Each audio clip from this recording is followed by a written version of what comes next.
ശബരിമല സ്വർണ്ണക്കൊള്ളയിൽ ആദ്യം മുരാരി ബാബു ഇറങ്ങി, രണ്ടാമത് എസ് ശ്രീകുമാർ ഇറങ്ങി, മൂന്നാമത് ഡി സുധീഷ് കുമാറും.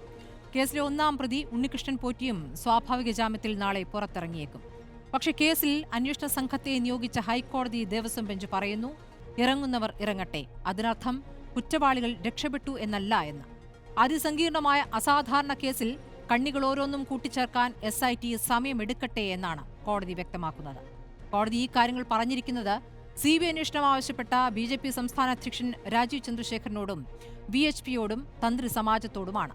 നിസ്സാര കാര്യം പറഞ്ഞ് കോടതിയിലേക്ക് വരരുത് എന്നുകൂടിയാണ് ദേവസ്വം ബെഞ്ചിന്റെ നിർദ്ദേശം. കുറ്റപത്രം വൈകിയാൽ സ്വർണ്ണക്കൊള്ളക്കേസിലെ പ്രതികൾ രക്ഷപ്പെടുമെന്ന തോന്നൽ വേണ്ട എന്നാണ് കോടതി ഇന്ന് വ്യക്തമാക്കുന്നത്. പാളികളിലെ പരിശോധനയ്ക്കും തൊണ്ടിയിലെ തെളിവിനും സമയം കിട്ടിയ SITക്ക് ആശ്വസിക്കാം.